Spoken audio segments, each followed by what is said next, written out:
What is up, everybody? Welcome back to another video. Got a quick little update for you on the Mercedes-Benz parts.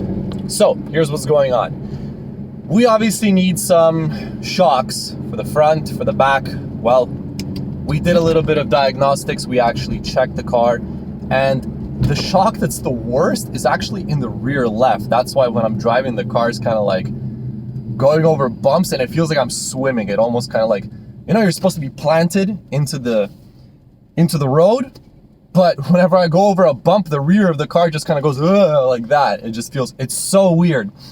And because it's been progressively getting worse and worse and worse, I kind of like said, whatever, it's fine. Like, this is normal. You know, you're kind of like, your mind almost, what do you call it? Gets used to it.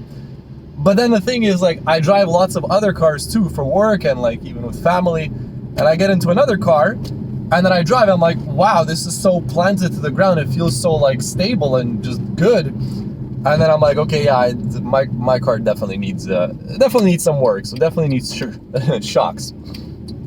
So here's what happened.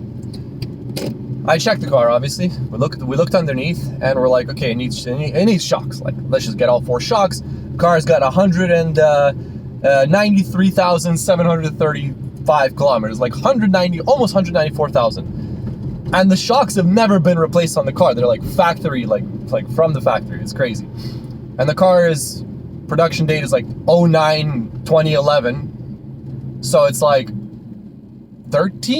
almost 14 years old. Like, surprisingly, the shocks have survived that long. Like, that is a testament to how good Mercedes-Benz is. Anyways, long story short, I'm like, okay, it's time to order some shocks. So I'm looking around, blah, blah, blah. And like, honestly, they're so freaking expensive. Like, front shocks, like $600 each. Well, like list price. But like, even our own cost, it was like $301. And I'm like, okay, like that's not horrible, but still kind of a lot for shocks. Like, come on, it's just shocks. It's not like I'm a McLaren or something like that, and the shocks are like, you know, a couple of grand each. And originally I was gonna do coilovers, and I'm like, yeah, like let's do coilovers, like it's gonna be awesome. And then I looked at the price, and I'm like, okay, the price for coilovers isn't bad either. Like, I can get decent ones for like 1,800, you know, plus tax or whatever, Canadian. But then we did like an install on some coilovers from BMW, and it was such a nightmare, like such a headache. I was like, you know what? After that experience, no, never, no. It's not worth it. I don't want to do it. And I'm like, why not just keep it stock, like keep it factory? And that's honestly what I decided to do. Like, it's probably best to just keep them stock. So basically, I'm looking for like the best price shocks at the end of the day, because it's like, it's just metal is metal, springs are springs, you know, like dampers and all that stuff. It's all the same. Yeah, metal is metal. So it doesn't really even matter at the end of the day. I was like, I just need to get the shocks. So I find this one company apparently in Dubai, which sells the shocks. And I'm like, great. You know, they're well priced. I'll get them pretty soon. And I order them.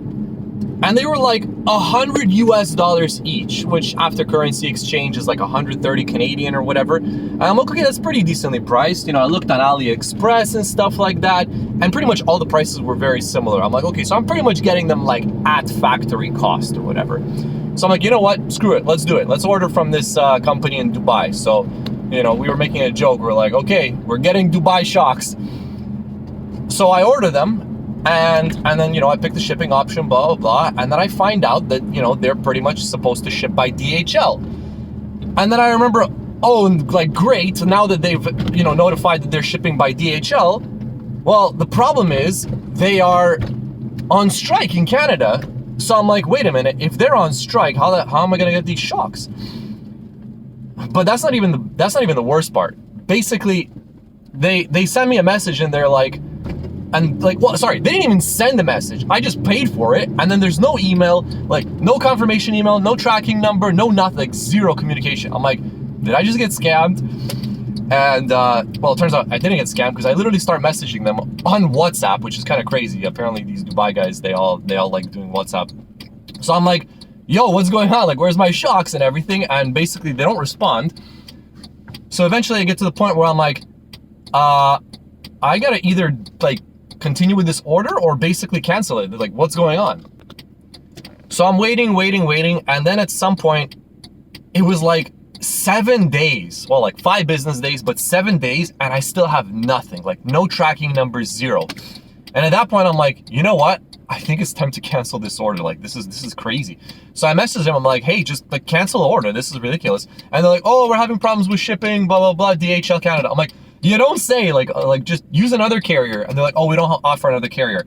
I'm like, oh, okay, great. So literally, like, just cancel it. Like, now I have to find something else. But then I was like, great. Now I'm probably gonna have to pay more because these guys are the least expensive.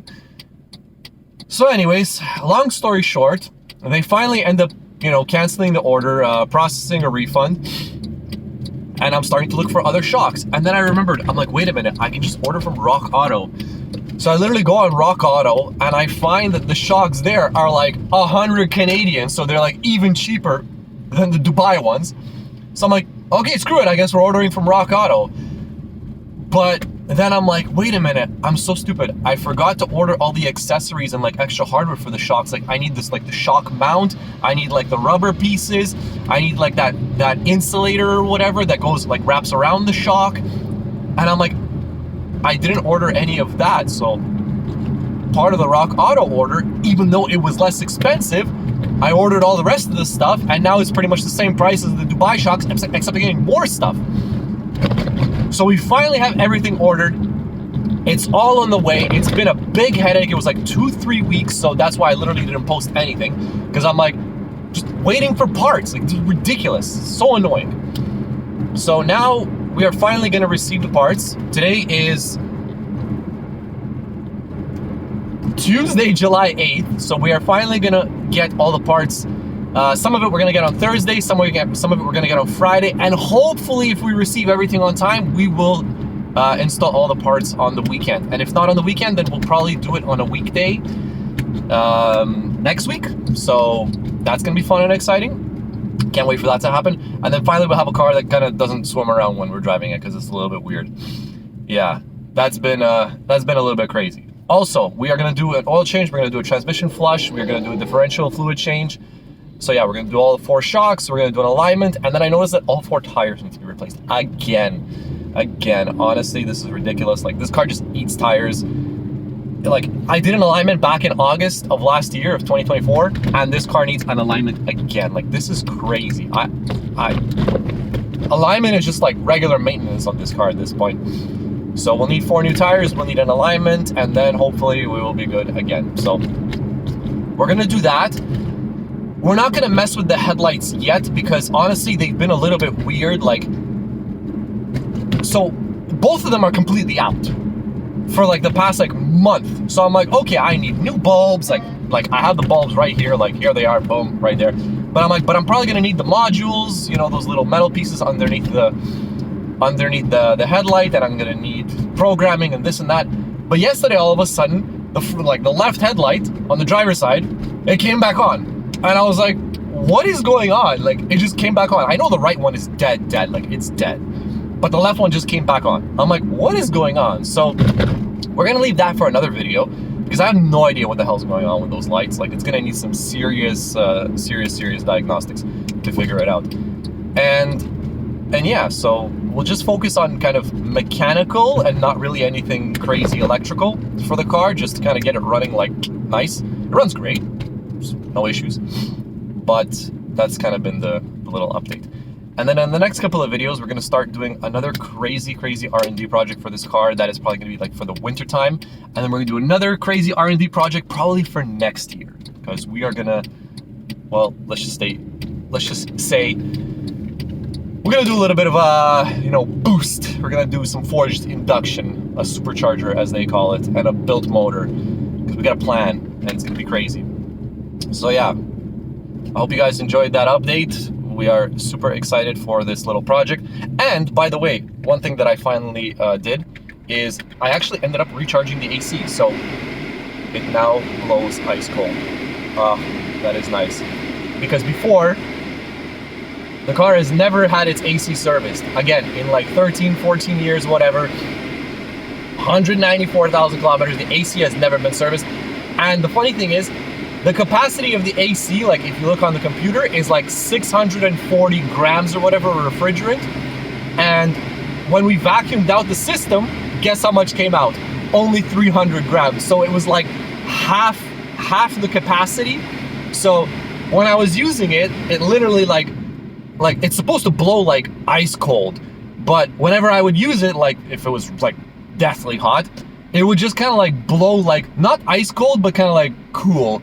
And it was great because it was like, oh, okay, relief, but it was not like maximum relief. So it felt like a little mouse was going poo, poo, poo.